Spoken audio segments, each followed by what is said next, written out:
Alors bonjour à toutes et à tous, ou plutôt rebonjour à toutes et à tous et bienvenue à ce live spécial BCE, le deuxième webinaire en ma compagnie. On s'est retrouvé, pour ceux qui n'étaient pas là, à 13h pour mon webinaire régulier, stratégie bourse forex. C'est à présent, voilà, c'est un webinaire donc dédié à la BCE mais également et principalement à la conférence de presse de Mario Draghi. On verra comment réagiront les marchés, comment réagira l'euro et notamment le taux de change euro-dollar. Alors avant de débuter ce webinaire, je vous laisse bien sûr prendre connaissance de l'avertissement légal sur les risques. Et comme je le rappelais dans le précédent webinaire, cette conférence de PRS qui est attendue donc à 14h30 débutera donc en tout cas proche de la publication des chiffres de l'inflation aux États-Unis, également attendu donc à 14h30. Donc voilà, regain de volatilité attendu sur le taux de change euro-dollar notamment sur les marchés. Je rappelle que la BCE a logique, enfin en tout cas sans surprise opté pour un statu quo il y a maintenant voilà, une demi-heure. On va y revenir dans un instant, mais d'abord je vous laisse prendre connaissance de l'avertissement légal sur les risques de trading. Le trading avec effet de levier amplifie toujours les gains et les pertes. Un compte risque limité présente un risque de perte du capital investi. L'investissement sur compte titre présente un risque de perte du capital, de perte en capital. Il fournit exclusivement un service d'exécution d'ordre. Cette présentation est donnée à titre indicatif et ne saurait être considérée comme un conseil ou une recommandation. Voilà, alors vous êtes déjà quelques-uns sur le chat. Bonjour Frédéric, bonjour Edwin, bonjour Christian. N'hésitez pas donc à vous servir du chat pour réagir et bien évidemment me poser toutes vos questions. C'est vrai que généralement la BCE tient sa réunion de politique monétaire le jeudi. Exceptionnellement, celle d'aujourd'hui aurait bien lieu un mercredi. Voilà, c'est un mercredi. Et donc on verra ce qu'il en sera concernant les déclarations de Mario Draghi. Mais d'abord, je vais simplement revenir sur le calendrier macroéconomique, voilà, pour débuter tranquillement ce webinaire, puisque Mario Draghi débutera sa conférence de presse dans maintenant une douzaine de minutes. Voilà, donc simplement pour rappeler le contexte avec cette journée qui est chargée. Donc la BCE qui a sans aucune surprise et presque de manière logique laissé ses taux inchangés, avec son taux directeur, son principal taux directeur, le taux Refi, nul à 0%. Donc Mario Draghi, vous voyez, attendu à 14h30, au même titre que les chiffres de l'inflation, inflation globale, attendue par le consensus en hausse aux États-Unis 1,8%, et inflation sous-jacente qui ne prend pas en compte les produits alimentaires ni énergétiques, c'est attendu stable à 2,1%. Voilà donc pour le calendrier. Bien évidemment, il y aura également à 20h, et ça c'est important, c'est un élément très important, le compte rendu de la réunion de politique monétaire de la Fed, donc les minutes de la précédente, de la plus récente politique intervention de la Fed, réunion du FOMC, donc attendu ce soir à 20h. Donc voilà, on peut s'attendre en effet logiquement à un regain de volatilité sur les marchés, notamment sur le taux de change euro-dollar. Alors justement, le taux de change euro-dollar, comment a-t-il réagi suite à cette décision concernant les taux de la BCE? Il n'a pas beaucoup réagi, vous voyez, peu de volatilité, ce qui est plutôt logique puisque c'est un scénario qui était très largement anticipé. Voilà, donc pas grand chose à dire là-dessus. Maintenant, en effet, les déclarations de Mario Draghi pourraient peut-être apporter d'autres précisions. Simplement, avant de passer au communiqué qu'a publié la BCE, qui est relativement court, je parlais tout à l'heure dans le webinaire, dans le premier webinaire, de ce seuil, vous voyez, ce seuil d'inversion de polarité, qui correspond donc d'une part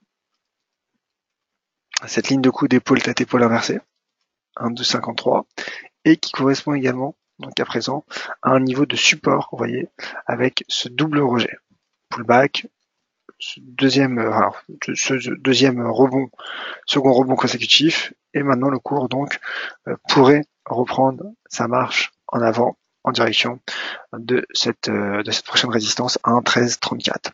Alors j'ai anticipé une question aussi tout à l'heure en webinaire, une question que pourrait avoir éventuellement, c'est est-ce que l'euro, en l'occurrence le taux de change euro-dollar, pourrait poursuivre sa remontée lorsque la BCE opte pour une politique accommodante. Écoutez, je vais répéter ce que j'ai dit tout à l'heure en ajoutant quelques précisions. Donc c'est vrai que la BCE pour une politique très accommodante, mais je pense pas que dans cette intervention, il y aura de nouveaux éléments par rapport à sa réunion du 7 mars, où là, en l'occurrence, c'était une intervention lourde de sens, car la BCE a d'une part reporté son calendrier de hausse de taux. Elle avait dit déjà qu'elle ne relèverait pas ses taux au mieux plus tôt jusqu'à la fin de l'année 2019. Et elle avait également donc lancé son programme de TLTRO, de TLTRO 3. Donc finalement, je dirais que ces fondamentaux sont déjà anticipés par les marchés, et donc l'euro, en fonction de ce qui sera dit par Mario Draghi dans quelques minutes maintenant, conserve ses chances de remonter du point de vue fondamental, bien qu'encore une fois, bien sûr, voilà, c'est son analyse de fondamentale de fond, ses propres fondamentaux lui sont défavorables. Alors, vous voyez, il y a une autre inversion de polarité qui est en train de tester. Donc ça, c'est pour du court terme, puisque nous sommes dans l'intraday en données 4 heures, qui se situe à 1,1280, donc seuil intéressant. Donc on verra s'il y aura franchissement ou pas suite à l'intervention de Mario Draghi. Et simplement pour répondre aussi, pour ajouter un élément de réponse concernant le potentiel de l'euro-dollar, n'oublions pas qu'il y a aussi ce graphique du DXY, puisque l'euro-dollar, c'est l'euro, bien évidemment, mais c'est également le DXY, le dollar américain, donc pardon, qui lui a échoué sous ses sommets. Alors le graphique met un peu de temps à se charger, je sais pas pourquoi d'ailleurs, étrange. En tout cas, alors attendez, DXY, je vais peut-être actualiser la page. Voilà, le graphique qui met un peu de temps, mais en tout cas, le DXY qui a échoué sous ses résistances, et notamment sous celle à 97,70. Voilà, je retente ma chance. Voilà. Vous voyez, donc il y a un échec sous cette principale résistance. D'ailleurs, avant même que le cours atteigne cette résistance, il s'est replié. D'abord avec une bougie qui ressemble à une shooting star. Et là, j'ai l'impression qu'il est en train de valider un double sommet qui est une figure de retournement à la baisse.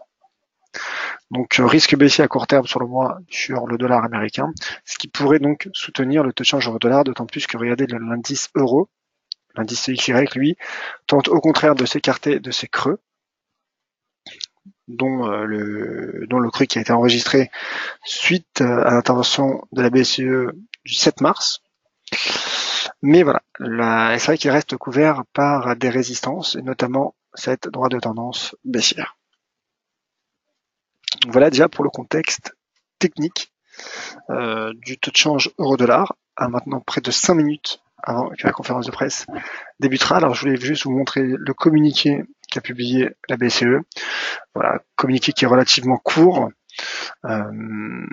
qui est issu bien sûr du site de la BCE et qui dit donc, voilà, qui rappelle simplement que la BCE a opté pour un statu quo concernant les taux et que le Conseil des gouverneurs s'attend en tout cas à ce que voilà, il s'attend à conserver les niveaux de taux directeurs au minimum jusqu'à la fin de l'année 2019. Donc vous voyez pas de réel changement vis-à-vis du langage de la BCE, ce qui explique pour le moment cette volatilité qui est relativement faible et plus longue d'ailleurs si nécessaire. Donc ça pourrait être bien évidemment reporté en voilà, ça pourrait être également reporté. Ce n'est pas dit que la BCE relèvera ses taux en 2020 non plus.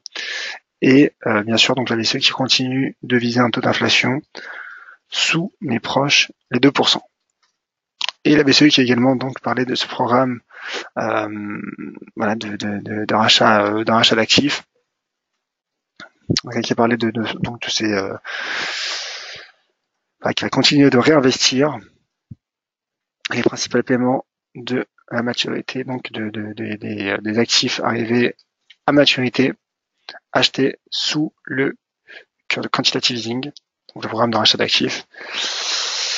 Et voilà, tout ça pour dire qu'en fait la BCE finalement donc tout simplement en fait a maintenu son élément de langage. Donc on va suivre maintenant, on se projette sur la conférence de presse de Mario Draghi qui débutera dans 3 minutes.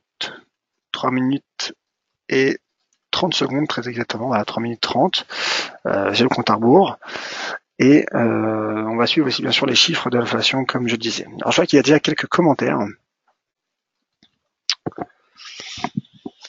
Alors, est-ce que la conférence de presse pourrait être perturbée par ce qui se passe à Bruxelles pour le Brexit avec des annonces officielles, ou bien ce sera plus tard pour Bruxelles? En effet, pour Bruxelles, ce sera plus tard. On attend un communiqué, une information, des déclarations.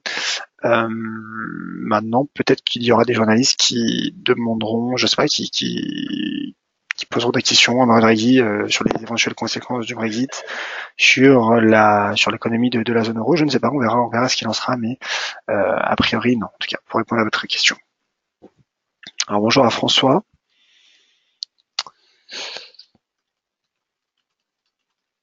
Alors Edwin qui demande donc l'effet des taux directeurs sur le secteur bancaire, donc sur les banques. Alors c'est vrai que généralement, bon c'est un point de vue théorique, après bien sûr il y a d'autres éléments qui entrent en compte, mais généralement, plus une banque centrale va avoir des taux importants, plus cela va soutenir les valeurs bancaires, généralement, les valeurs bancaires. Car si les taux augmentent, les banques pourraient avoir également plus de marge après dans les taux qu'elles donneront, qu'elles octroieront. Donc, je dirais que ça, c'est simplement l'aspect théorique. Maintenant, encore une fois, il y a énormément d'éléments à prendre en compte. Du point de vue fondamental, évidemment, analyse technique aussi, bien sûr, mais également du point de vue des fondamentaux d'une banque, d'une société cotée de manière générale, il y a également beaucoup d'autres éléments à prendre en compte. Mais je dirais que de manière un peu théorique et basique, la relation, généralement, elle se fait de cette manière. Avec plaisir. Alors, la conférence de presse débute. Donc voilà, la conférence de presse débute, les chiffres de l'inflation, je crois qu'ils viennent de tomber donc aux États-Unis. Non, pardon, encore une minute d'attente, pardon, je pensais que ça avait commencé. Alors je me remets sur le calendrier économique, simplement pour rappeler le consensus, donc les chiffres, les anticipations du consensus, 1,8 pour le taux d'inflation global et 2,1 pour l'inflation sous-jacente. Et d'ailleurs, je fais une petite parenthèse britannique, car ce matin, il y a les chiffres du PIB au Royaume-Uni et qui ont progressé. Le PIB qui a accéléré en données mensuelles, pardon, à 0,2%.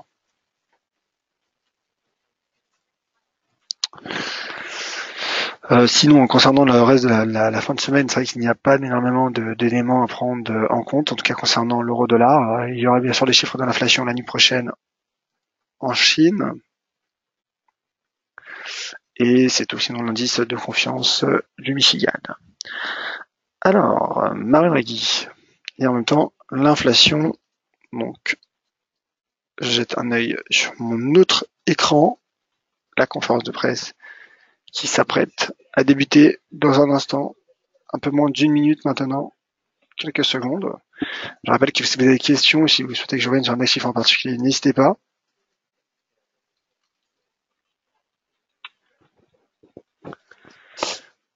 Alors, une question de Frédéric, justement, mais je ne comprends pas votre question. Les nouvelles du GBP, voilà, je viens de la comprendre, pardon. La nouvelle du GBP, donc de la livre sterling, ne peut pas avoir un impact sur l'euro, pas directement. Maintenant, ça peut avoir un impact sur la paire euro-GBP, bien sûr. Et voilà, il y a un petit rebond de la livre sterling, mais voilà, c'est un rebond très très modéré. Donc je pense pas qu'il y ait un réel impact. Je pense pas que ces chiffres aient un réel impact. Le cours qui se maintient sous résistance et qui se maintient donc pour le moment à l'intérieur d'un trading range entre 0,85 et 0,86 72. Alors voilà, 14h30. Enfin, les chiffres de l'inflation viennent de tomber aux États-Unis et l'inflation sous-jacente sera inférieure aux anticipations, elle sera à 2%, alors que le taux d'inflation global ressort supérieur aux anticipations à 1,9%.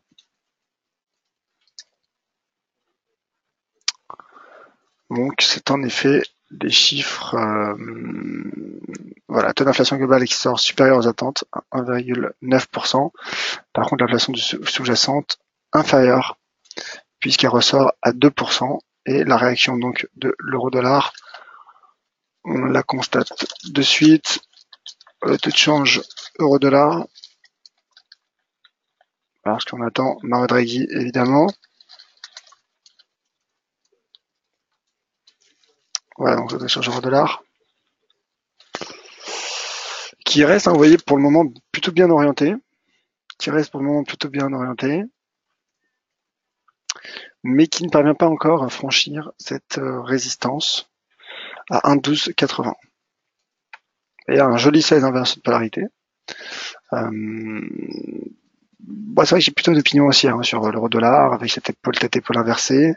Maintenant, je dirais que voilà, qu'il y a tellement d'éléments fondamentaux, d'événements attendus cet après-midi, c'est toujours un peu délicat de donner une stratégie. Là, je pense que ce qui relancerait le potentiel de l'euro-dollar, ce serait le franchissement de 1,1280. Pour le moment, ce n'est pas le cas. Au contraire, le RSI, vous voyez, semble plafonner sous la bande 70. Alors voilà, Mario Draghi vient d'entrer en salle de conférence de presse et il va débuter donc son intervention avec une cravate plutôt mauve, marron, bordeaux mauve, en tout cas sur ce ton, et Mario Draghi donc qui feuillette ces documents et qui va débuter dans un instant sa conférence de presse. Alors, une petite question au passage, quelle est la différence entre l'IPC Core et l'IPC normal? Donc l'inflation, c'est l'inflation globale qui prend en compte les prix de manière générale, et l'inflation Core, donc sous-jacente, ne prend pas en compte les prix alimentaires ni énergétiques. Alors là, il débute sa conférence, on observe en même temps la réaction de l'euro-dollar. Mario Draghi qui rappelle que la BCE a décidé de maintenir ce taux inchangé.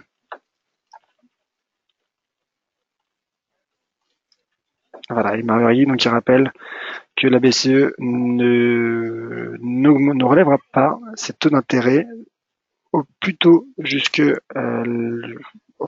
la fin de l'année 2019 et plus si nécessaire. Et voilà, donc Mario Draghi qui répète un peu ce qui a été dit dans le communiqué. Voilà, que la BCE souhaite réinvestir toujours et donc soutenir l'économie européenne.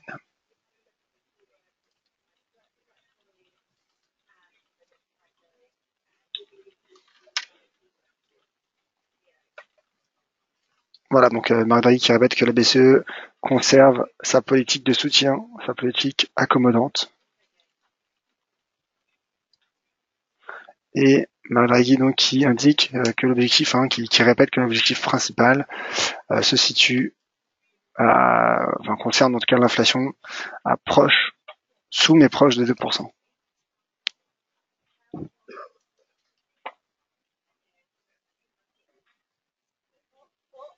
Voilà, et donc Mario Draghi qui indique qu'il y aura plus de précisions sur le TLTRO lors des prochaines réunions.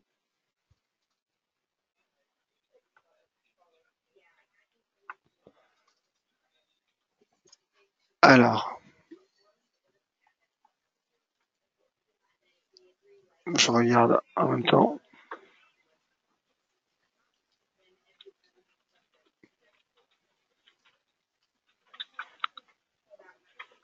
Voilà, donc Mario Draghi qui parle encore du TLTRO. Et donc voilà, qui répète, qui a dit donc que les modalités précises seront données dans les prochaines réunions. Et l'euro, en effet, comme le rappelle François, qui pour le moment se replie sous cette petite résistance, mais pour le moment il s'agit d'un simple repli technique. Alors,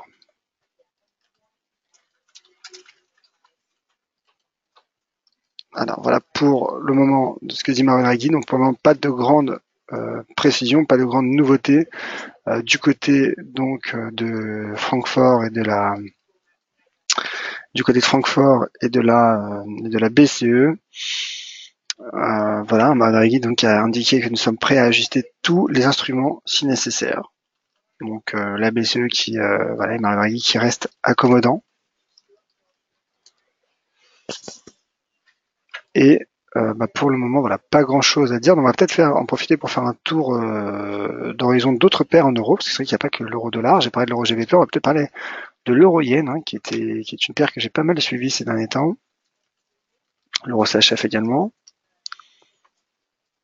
Alors l'euro-yen qui arrive. Pour le moment, en tout cas, pas grand-chose à dire du côté de Draghi, qui indique que nous allons également considérer si le maintien des taux négatifs nécessite des mesures de mitigation. Ouais, l'euro-yen qui se cherche toujours au-dessus de 125, car 125 est en effet le prochain niveau à surveiller, selon moi. Ancienne résistance franchie, devenu support. Donc voilà, pour le moment c'est plutôt un trading range, mais le cours qui reste plutôt bien orienté. A priori, en tout cas à court terme.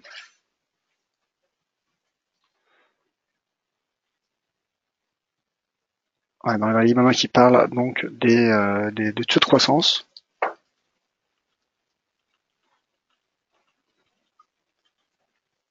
Voilà, donc il rappelle les chiffres de la croissance et qui indique que la croissance pourrait continuer à être faible.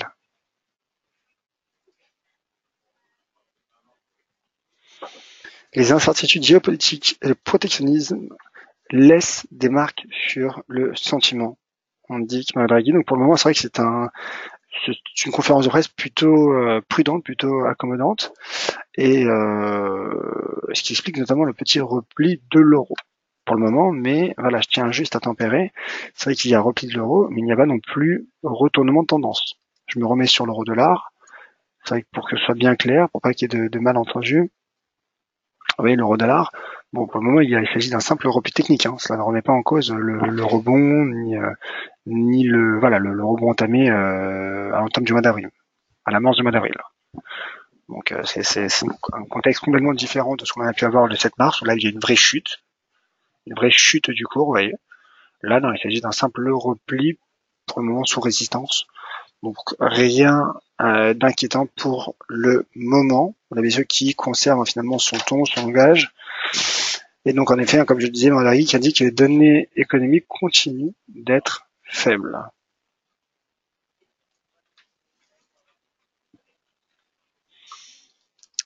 Et n'oublions pas qu'il y a aussi des chiffres des chiffres relativement bons aux États-Unis qui peuvent expliquer peut-être ce petit repli de l'euro-dollar. On va peut-être regarder ce que fait le DXY d'ailleurs, c'est une petite parenthèse, puisque pour le moment, Mario Draghi n'indique pas grand-chose de particulier.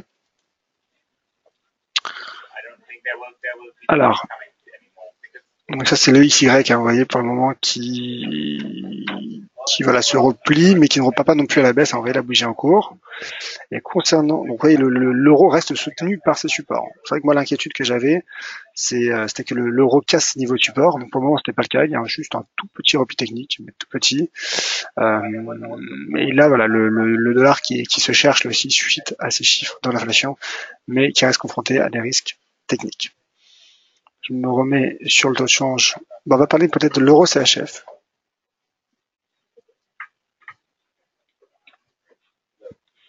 L'euro CHF qui reste lui aussi bien orienté.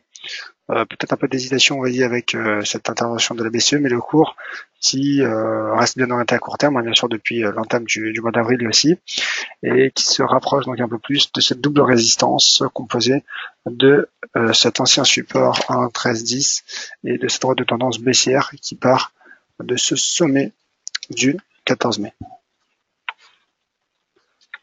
Alors, on revient sur Draghi.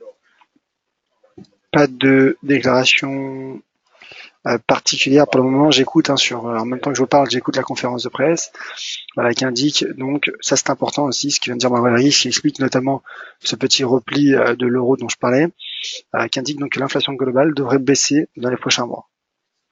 Donc ça, c'est un élément important. Et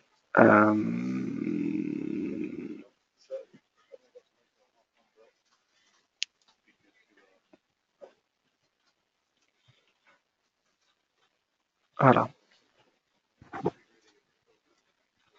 Donc voilà, les Mawagi qui poursuit son discours. Pas grand-chose à ajouter pour le moment, voilà, qui reste sur le même ton. La BCE donc Mawagi qui reste finalement dans un élément de langage prudent. Voilà, vraiment il y a un contraste entre cette réunion et celle du 7 mars, où il y a justement eu un important regain de volatilité. Là, c'est vrai qu'il y a un petit peu plus de volatilité, mais ça reste relativement faible. Hein, vous voyez, pour le moment, il n'y a pas de franchissement de résistance ni de cassure de support. Vous voyez, donc le cours qui après s'être replié sous 1,1280, maintenant se confronte à ce niveau de support à 1,1253. Donc bon, on verra s'il y aura cassure. C'est a priori, en tout cas, c'est mal parti pour cassure car il y a une relativement faible volatilité. On sait que souvent en analyse technique, les cassures suivent les regains de volatilité. Pour le moment, ce n'est pas encore le cas, mais c'est encore possible, bien évidemment.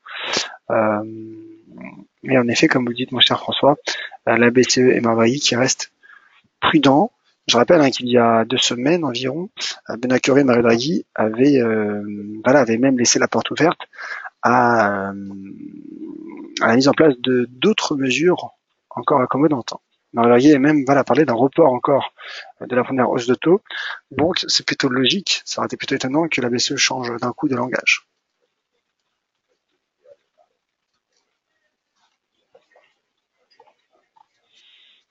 Alors, j'écoute en même temps Mario Draghi, pas énormément d'éléments importants à savoir.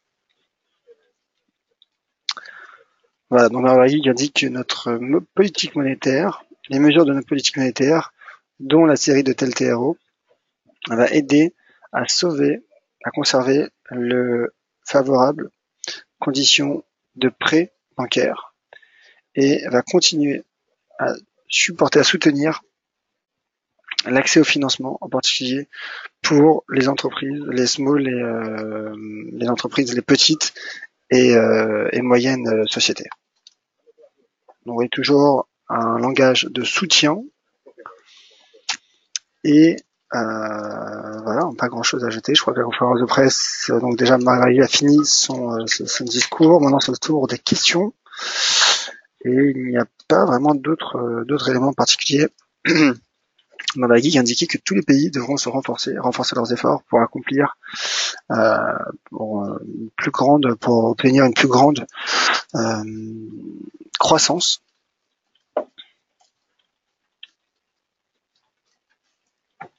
Et voilà, donc les premières questions débutent.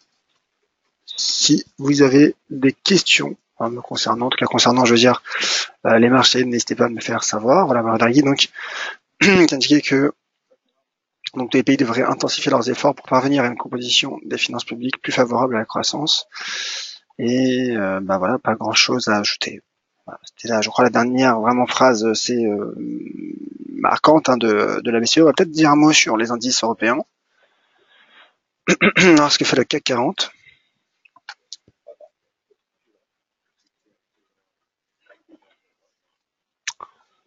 Le CAC qui se replie légèrement sur cette bougie 4 heures, mais qui continue de chercher cette zone entre 5450 et vous voyez cet ancien sommet devenu support à 5437.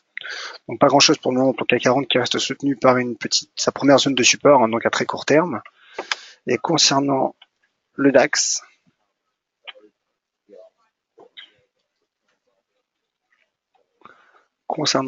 qui lui aussi reste soutenu par ce support à 11 863. Comme je disais un peu plus tôt en webinaire, dans mon premier webinaire, malgré finalement cette cassure de RSI qui est passée sous son précédent sommet, le DAX ne l'a pas fait. Alors, il ne s'agit pas non plus d'une divergence haussière cachée, Mais peut-être que dans l'esprit, cela veut dire quelque chose, ça veut dire que les acheteurs restent présents, en tout cas le cours.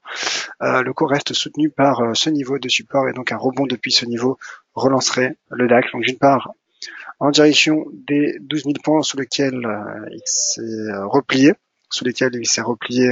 la semaine passée. Puis prochaine résistance donc qui correspond à l'ancien support à 12 180 et sur du moyen long terme, c'est vrai qu'il y a une autre résistance à 12 500 points.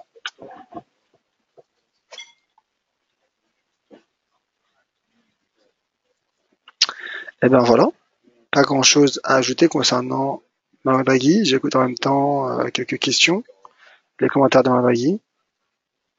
Bah, il n'y a pas grand chose à ajouter.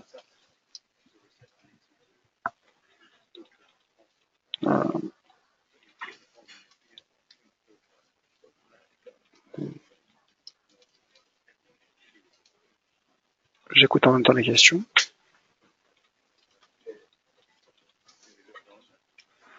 Voilà, d'autres questions donc sur l'inflation. Et donc, bah voilà, tout simplement pas grand chose à ajouter. Peut-être une dernière question qui est arrivée de Tony. Le problème, c'est que l'AID yen est sous résistance, comme vous l'avez tweeté. On va regarder l'AID yen. Ah bah, il reste sous résistance puisqu'il se maintient sous 79-77. Il se maintient à l'intérieur vraiment d'un très joli trading range entre 79-77 et 77-50. Mais les creux sont de plus en plus hauts. Donc attention. J'ai l'impression qu'on s'approche en tout cas, on pourrait s'approcher d'une résistance. Mais en même temps, regardez, la MACD repart à la baisse, le cours semble s'essouffler, les sommets reviennent plus bas, mais les creux continuent de faire pression.